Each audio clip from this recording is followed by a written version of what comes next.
All right, it looks like everyone has made it in, so welcome. Thank you for joining us this weekend. All right, hi everyone. My name is Shammy Williams. I'm the Director of Alumni Engagement with the Alumni Association of Case Western Reserve University, and it's my pleasure to welcome you to our virtual version of the annual Summer Send-Offs.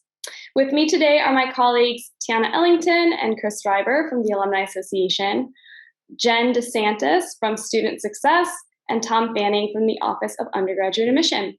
Our alumni hosts today are Matthew Shaughnessy and Christine Andrewson, and I'd also like to thank our alumni in the audience who will be joining us in the conversations during breakout rooms. Before we start, I'd just like to give a few housekeeping notes. Everyone is muted by default, but you do have the ability to unmute yourselves for our breakout rooms, but for now, please remain muted to limit background noise.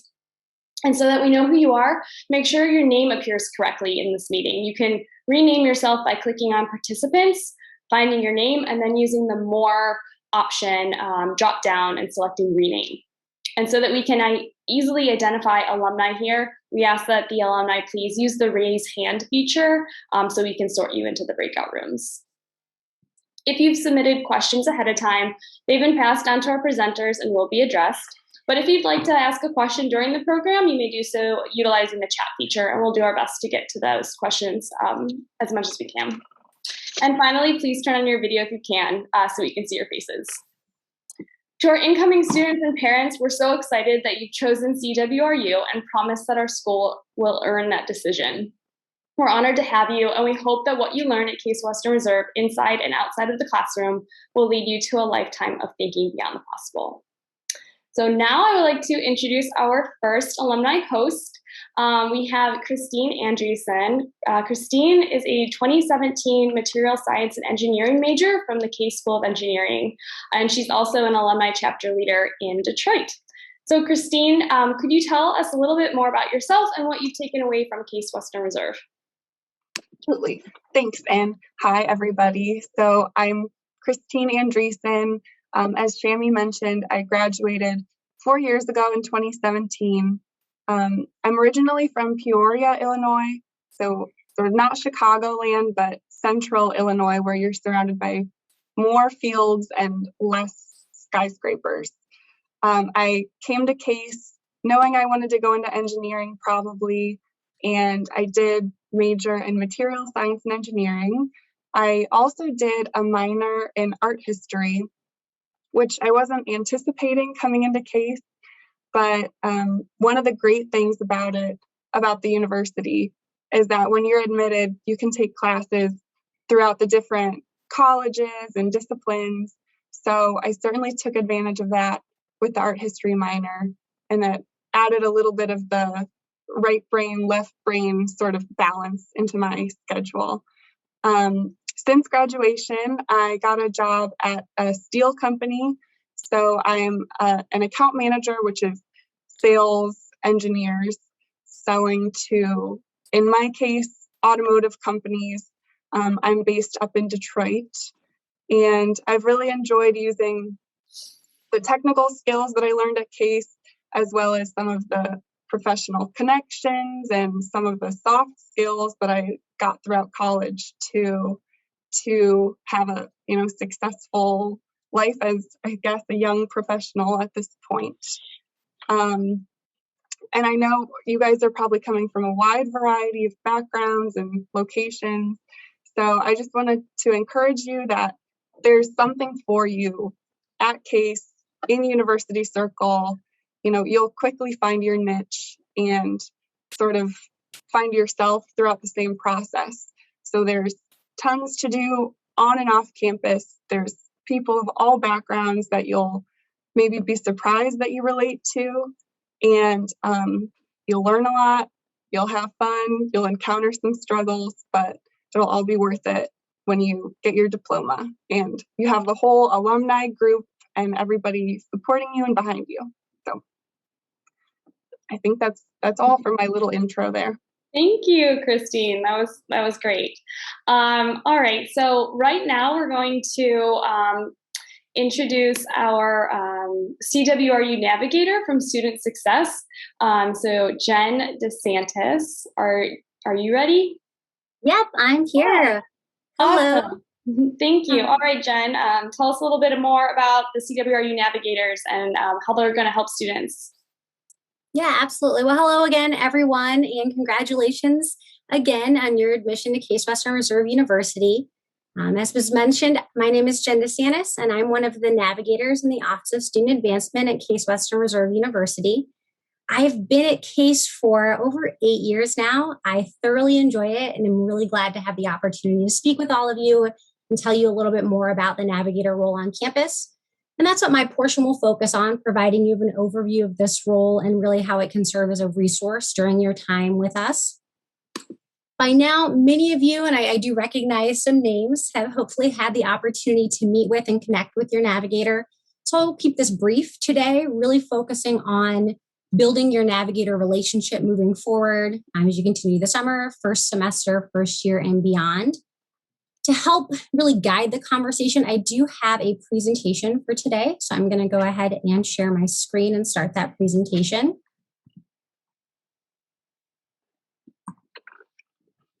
All right. So to start off, I want to provide this visual here to give you an idea and illustrate the role and purpose of the Navigator as a larger part of student success at Case Western, because there are a lot of us that focus and work and help with that student success. So we might serve as the main hub, as you see the Navigator located in the center there, but there are many others that help in this process. As a Navigator in this, we do a lot of academic advising. So we'll coach as we set and work towards goals. We'll focus on maybe reflecting on these goals and help facilitate your process and learning moving forward. We'll also focus on career consulting. So connecting students to experiential education. We do have pre-professional advising on campus through our pre-med, pre-health advisor, and also our pre-law advisor on campus, and then postgraduate planning. So in our conversations, we might be the starting point in guiding these conversations, but when needed, make some referrals out to some of our specialists on campus. Focusing on campus and community engagement, we're looking at students and finding their interest to help them identify possible student organizations that they might want to connect with or eventually seek out some of those leadership roles, community involvement in our campus, and also the greater community. We do have the Center for Civic Engagement and Learning that focuses on a lot of service learning in the area, helping students connect with that if that's part of their goal for their Case Western Reserve experience. Very specifically looking at that first year is a lot of the time that we spend with our students because it's a big point of transition, coming in, learning Case Western, learning what it means to be a student and transitioning to that next level. So we'll help them over the summer right now, as you probably have had through a lot of questions and engagement with your Navigator with that summer roadmap process, making sure that you're completing all of the things that you need to, answering any clarifying questions that may be needed, and prepping for that Discover Week experience, that first time to get acclimated to CWRU and start to meet other students and connect with the vast resources that I've already mentioned. And then lastly, on campus, we do have a plethora of academic resources. So part of our role as a Navigator is helping students be aware of these resources, and they will hear about them in different articles over the summer, during that Discover Week and various sessions, but sometimes it's difficult to take all of that information in at once. So we'll help remind them when they get here about peer tutoring on campus, supplemental instruction or SI sessions, which are student facilitated study sessions that occur weekly. And then also individual consultations, either with us as their Navigator or some of our specialists and academic resources on campus.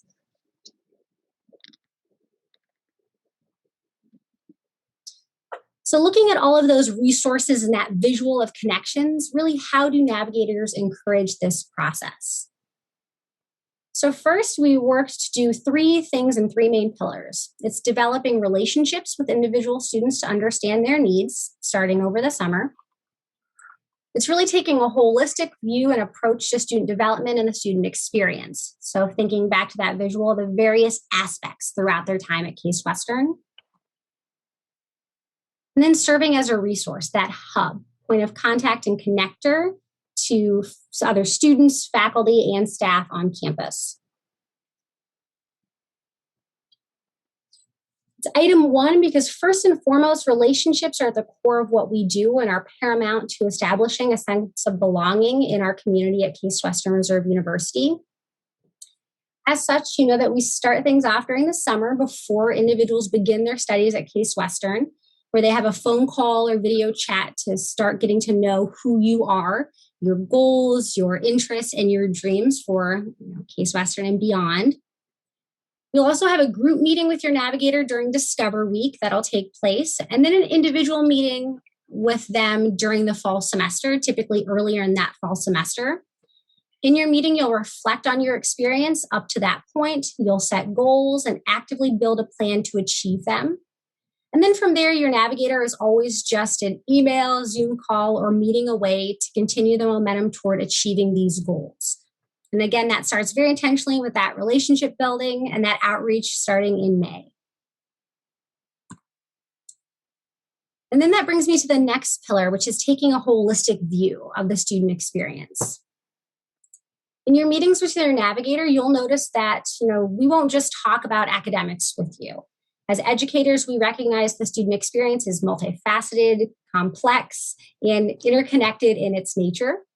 This means that your experiences and identities outside of the classroom are just as important to us as how you're doing academically. So based on the relationship building that takes place early on in your experience, when we get that understanding of who you are as a student, we then make sure to individualize the networks and connections we make for you based on your needs and goals during your time on campus. And continuing to serve as a resource, so just being here for you. So we see our roles as navigators as really creating synergy within the campus, imitating those multifaceted identities and interests of our students. We really want to help bridge students with others across the campus and university. While I am always here and our other navigators are always here to be that main starting point, we want students to branch out, build their network, build their support team on campus, and help them with doing that.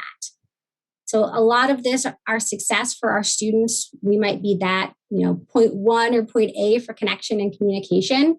But the success team on our campus is pretty broad. We'll have our academic advisors, career coaches, student organizations, orientation leaders, many, many more on our campus to help individualize the experience for our students and personalize it to their needs. So to conclude and summarize all of those pillars that we have for our experience, what we're hoping for, now through graduation is that the Navigator will be your go-to person, starting again, summer through graduation, getting to know you, your interests, your goals, and your dreams. Taking that really big picture view for every aspect of the college student experience, the academics, campus engagement, career exploration, and anything personal throughout your experience. We really hope during this time that we can advocate for you and connect you with personalized campus resources and experience that, again, fit those goals, dreams, and just help you maximize your time at CWRU. That's my little brief introduction. Again, I am really excited for all of you to join us on campus. Welcome to Case Western Reserve on behalf of myself and our colleagues, and we're just so excited to officially welcome you and help start your journey at Case Western Reserve. And I'll turn it back to Shami. Thank you, Jen. That was great. Thank you for sharing all that information. All right. I would next like to introduce our second alumni host, Matt Shaughnessy. Matt, are you here? Yep. Awesome. All right. Matt Shaughnessy is a 2009 biology major from the College of Arts and Sciences, and he now volunteers with us with the Cleveland Alumni Chapter. Matt, can you tell us a little bit about yourself and your time at CWRU? Yeah, absolutely. So I graduated in 2009, and I majored in biology and chemistry. And going into the Case Western experience, everyone knows it's a fantastic school. I mean, you're going to get second to none education. That's the automatic. What kind of blew me away was the friendships and the relationships that I made. I ended up obviously meeting my wife there, we ended up getting married at the Alumni Association. So we really kind of bleed the blue and white Spartan love. But yeah, we both really thoroughly enjoyed our time at Case. We ended up both doing our graduate schooling in Southern Illinois. I actually grew up in the Chicagoland area. Went into dentistry. My wife went into to become a physician assistant, and so we both really enjoy the medical field. And but yeah, we're still paying off a good chunk of student loans. So what we lack in financial donations, we kind of substitute for our time. So we like to be involved in these types of things, and be as involved as possible, because our experience at Case meant so much to us. So feel free to ask any questions. Thank you, Matt. Mm-hmm. All right. So right now we'd like to just take some time to address some of the questions that were submitted during registration. There were a number of them that had overlapping themes, so we're just going to kind of go through a few at this point, but feel free to ask the alumni or staff in the room during breakout sessions if you have an additional question. If we can't answer it, we'll definitely try and find you the answer. So first, I want to ask Christine. Christine, how do you balance your schoolwork with other aspects of your life? And can you tell us about some extracurriculars that you might have been involved in, or maybe some fun things to do on the weekends or your days off at campus? Yeah, those are important questions. And as far as the school and fun life balance, I think it's something that everyone who's been admitted to Case Western you already have kind of a skill for that, I would say. You've made it through high school, you kind of have the foundation there. So in college, you're going to hone that ability, and then that's going to serve you after college as well. So when you get a job, when you start a family, these are still crucial life skills that you're going to need. And I think some maybe tips or advice in that regard would be, try to develop friendships within your major and within your classes, so that even if you are doing a lot of schoolwork, you're putting in a lot of hours in homework and studying, you're still having fun doing it because you're with friends. It's also good to try to plan ahead. So get a calendar, get a planner, figure out your deadlines for that month or that quarter, and think, okay, when can I squeeze in a concert? Or when can I go try this restaurant with my friends that I've heard about and I've wanted to try? So that, you can have something to look forward to through the exam periods, and kind of not be crunched to the last minute, but make sure you get some fun stuff in there too. Some extracurriculars. So there are a plethora of options that you can get involved with. And when you come on campus and go through orientation, all of the groups will, present to you. You'll go to a fair where there's tables and you can see people firsthand. So I wouldn't even attempt to list them, but you can get involved with volunteer work. There's things related to your major or the field that you're going into. There's, children's organizations. There's medical organizations.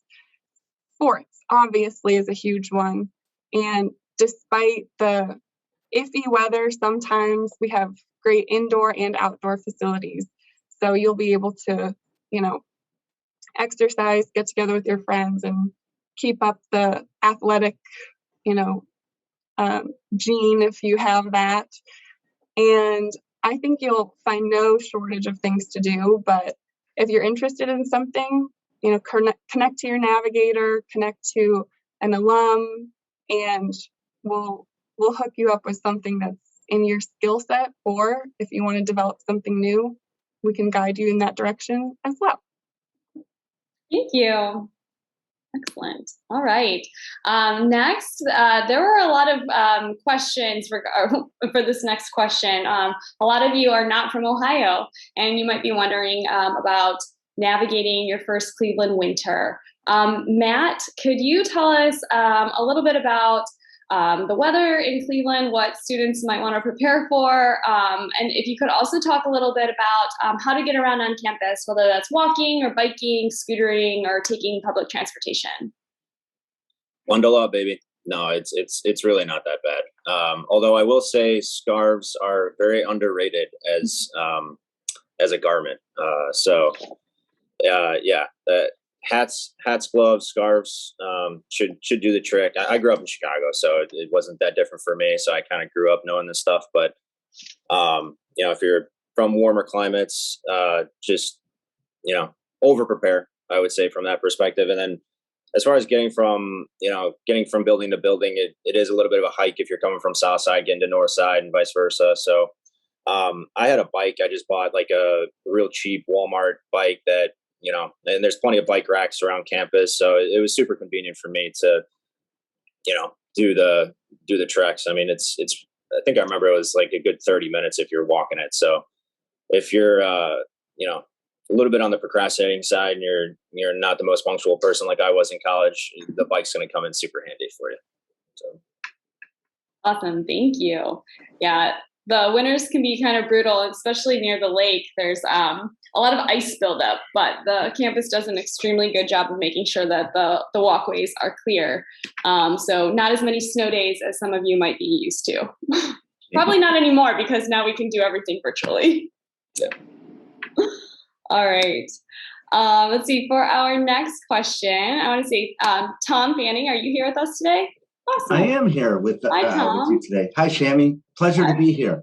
Excellent. Thank you. All right. Tom is our Senior Associate Director over at the Office of Undergraduate Admission. Tom, a lot of questions came in about the orientation program and Discover Week and how parents can be involved. So can you tell us a little bit about what anyone can expect in August?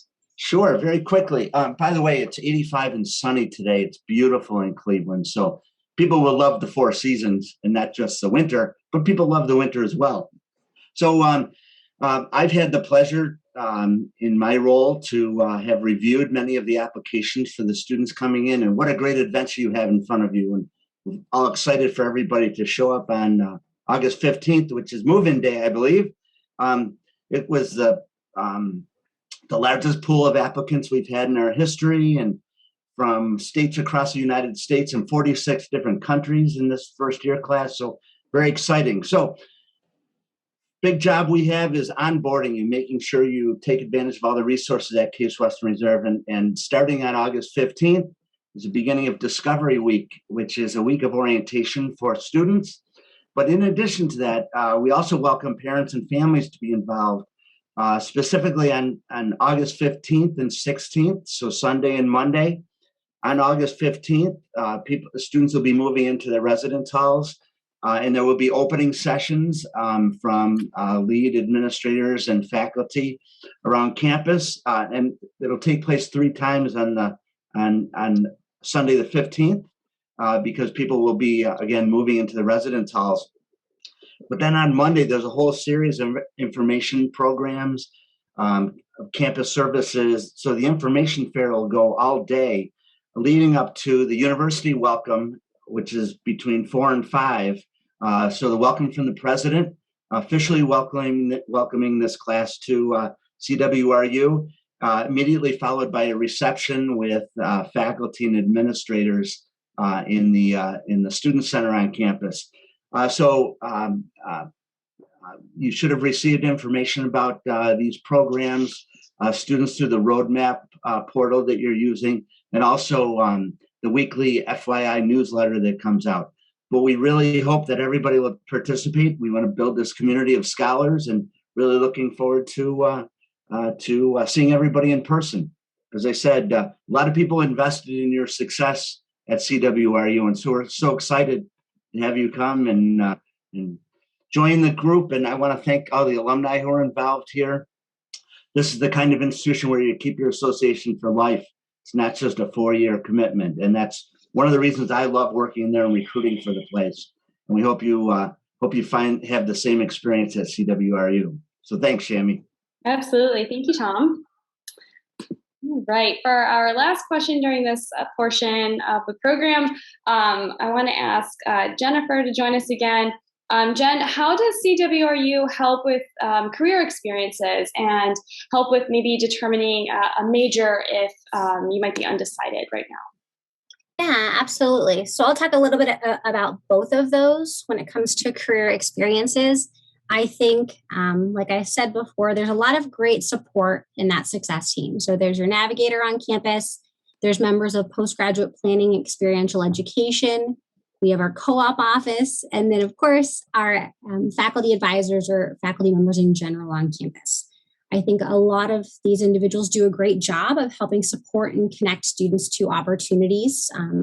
And one of those opportunities too is connecting with some alums to do informational interviewing, talking more about interests and experiences and how they can connect in those areas. I won't go into all of the resources that we have on campus, but we do use a variety of platforms to guide that experience. So not only can we connect you with individuals on campus, but we do have different platforms that students can use to seek out, whether it just be internships or co-ops or even postgraduate plans and experiences for students. When it comes to students that might be what we say exploring right now, their majors or opportunities that can exist, we start those conversations now and getting to know our students to hear not just what they're interested in doing, but why they're interested in those areas. And if they're still exploring, help them through that exploration process by asking a lot of those, guiding questions to incoming students, and then helping them make meaning of any of the resources that we connect them to. So if we try to have them outreach for informational interviewing, we want to follow up. What did they learn from that conversation, and how does that help guide them on their path?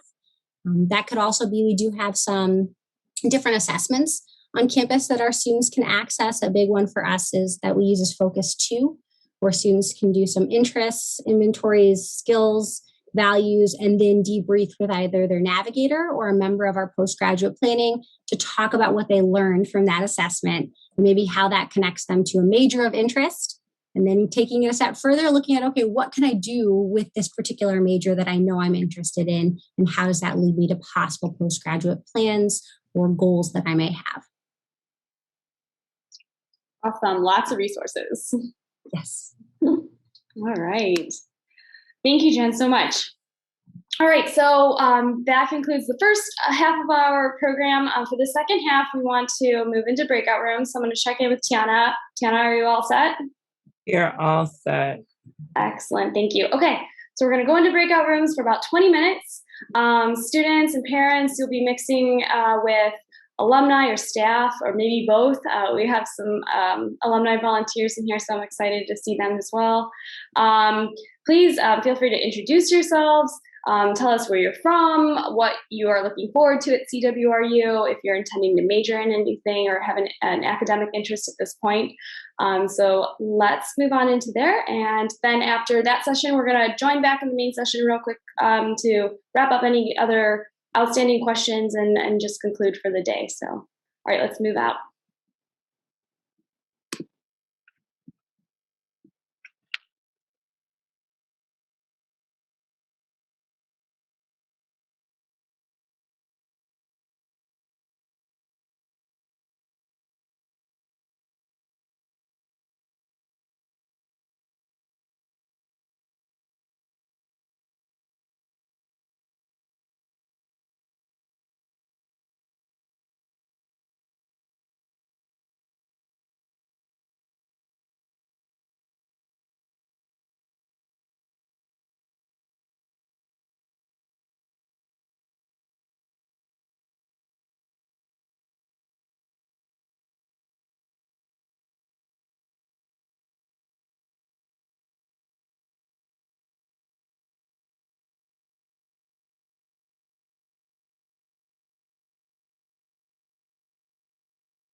Is anyone having any issues accessing the breakout rooms? I know sometimes that little box goes away. It's hard to get it back.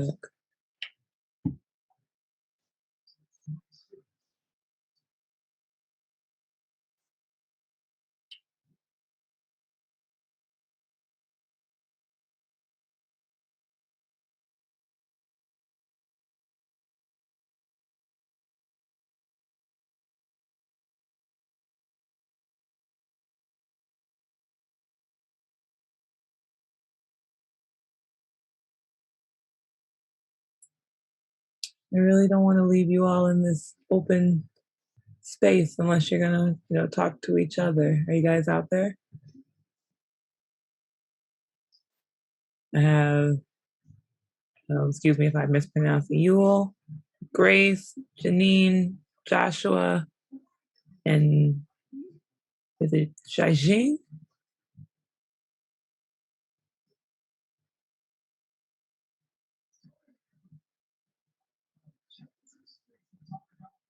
Maybe you had to step away from your camera for a moment.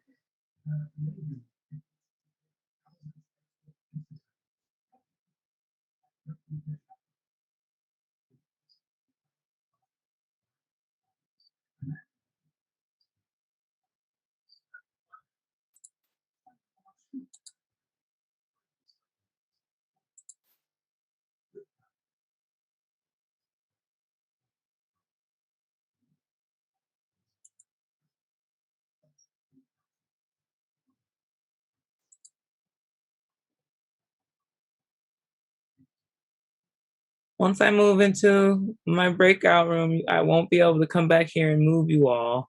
So you would have to leave the meeting and rejoin if you'd like to be added to a breakout room at this point.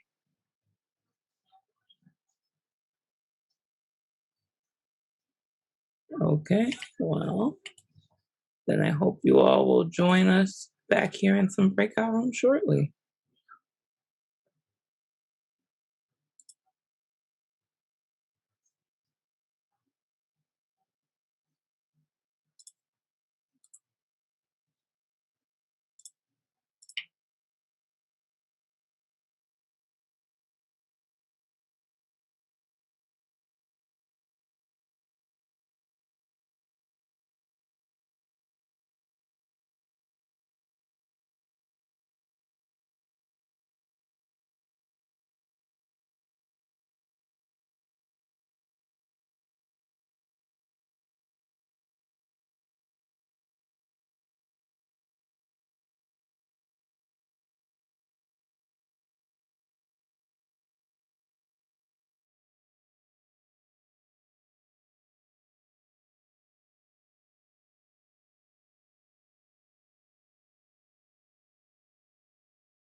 All right, hi everyone. Looks like we're all filtered back. All right, thank you. All right, we're just going to wrap up here. If there's anyone that has any last questions that didn't get addressed, feel free to put them in the chat. I'm actually going to take a look. All right. One of the questions that was shared yesterday that I thought was really helpful, my colleague Chris was telling me that everyone was interested in what people's favorite places to eat were on campus. So I thought maybe some of the alumni might want to share where they like to eat on campus, so it kind of gives some ideas for when the students and the parents get here. So does anyone want to share? Any alumni, if you're in there. I can share. I always thought Coventry had really good options. I don't know if it's still there, but Tommy's always had the best milkshakes. Chipotle was brand new, so when I was at Case, so that was like a novelty. But I would say Coventry always had good options. Yes, and Tommy's is still there, and they have an excellent pickup service as well. We frequently go there. Great milkshakes, yes. Can confirm. One of my places on Coventry was Grum's. Grum's submarines and sandwiches. The model of consistency. I hadn't had one in about 20 years, but I took my son to campus 2 falls ago, and we had a sandwich, and it was still the same. Excellent. And he loved it. We went 2 days in a row. I'm gonna have to check it out. I've never tried it. And even closer to campus in Little Italy, there was Presti's Donuts. I believe it's still there. And what I liked about Presti's was if you go at 4 a.m., you get day-old pizza and fresh donuts. That is a great insider tip, Aaron. Thank you. You either have to stay up late or wake up early. Take your choice. All right. I see. Well worth it. Good. Yeah, Liz in the chat also had mentioned Little Italy. So Little Italy's a great place really close to campus with a lot of restaurants and good bakeries and pizza. Corbo's is there too. Hiram also mentioned Albatross and, oh yeah, Asia Town, really great food.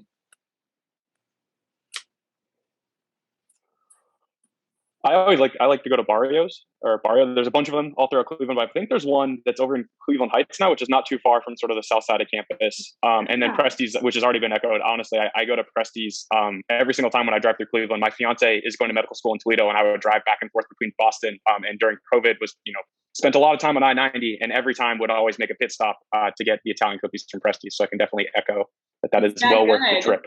Yeah. I don't have any other suggestions other than what I wrote there. El Caribe Bakery and Rincon Criollo are also good Puerto Rican restaurants. But I'm also unmuting because I wanted to say hi to Max. Max and I lived in the same dorm for freshman year in Raymond House. So nice to see you, Max. Oh, it's great to see you too, Hiram. I spent a lot of time in Raymond House my freshman year. I spent more time in Raymond than in my own dorm room.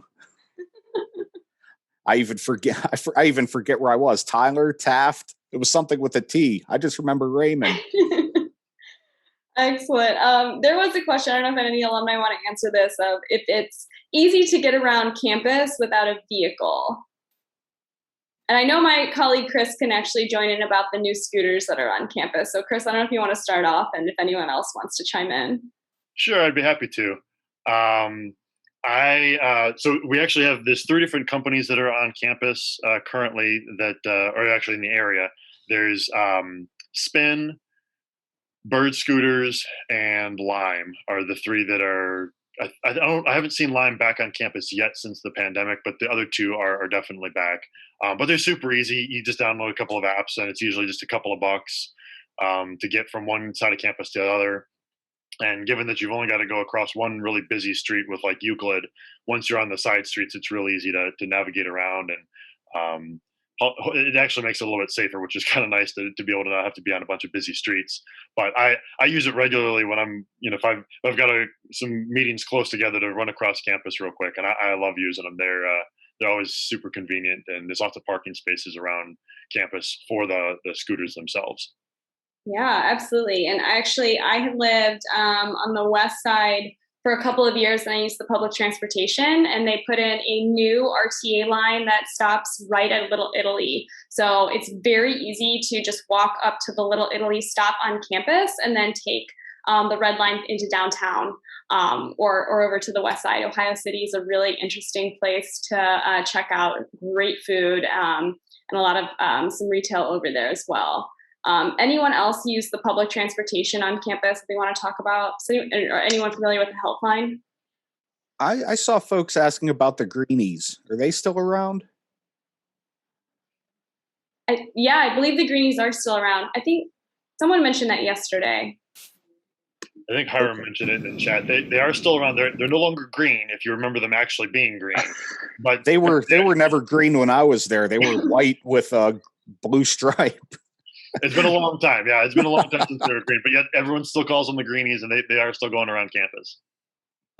My friends and I used to take the I don't know what it's called in Cleveland, but whatever the equivalent of the subway is, like the mass transit. There's like a stop on the south side of campus. My friends and I would take it to Tower City in downtown Cleveland. Yes. Tower City, like where the movie theater was, or I'm not sure if it still is, but movie theater, restaurants, it's a mall. We would go to like basketball games. So I think that's still there, right? The transportation? Yes. Mm-hmm. And I actually interned in downtown Cleveland, so I should take that to get to downtown. Awesome. Yeah, and Jennifer just put a link in the chat as well about the transportation shuttles. Hey, Shami, you've got a couple of questions about, and I don't know if we can answer it in this forum, but we can definitely get the answer about, are parents allowed into the dorm rooms on move-in day? And I'm not sure, because Shami, Chris, and Tiana and myself work in the alumni office. I don't know if anybody else can comment on that. If not, you can email any of us, and we can get you the answer. Yeah, actually, yeah, I see a lot of people. I do not know. I do not know the answer to that as well. If they're limiting any people in the dorms, but yeah, we can definitely ask. And Shiva, we could also include that in the follow-up email. Yeah, so people asking that. Yeah, Chris is going to be sending out a follow-up email that includes a survey, but also some helpful links and resources. So yeah, that's a great idea. We can put that in there. Hi, Shami, this is Jen. I actually think those policies are in flux based on CDC guidelines and health needs. So watch the roadmap information that's sent to you, and the residence life information will sent to you, because that could be emergent as the details on campus safety come out.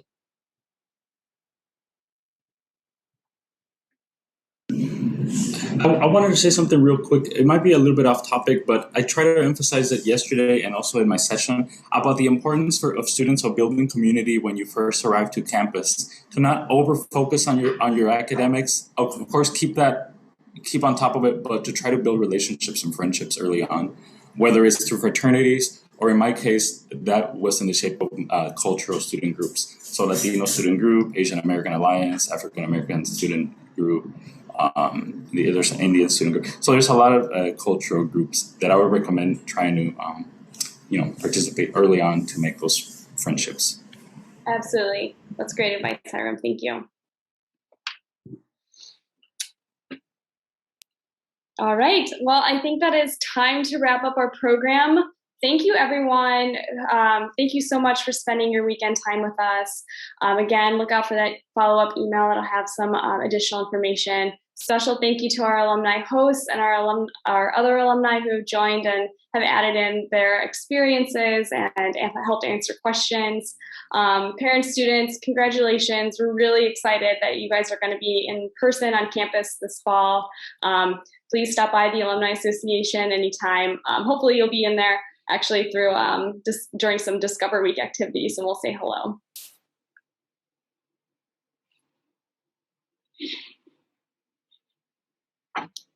All right, thanks everyone.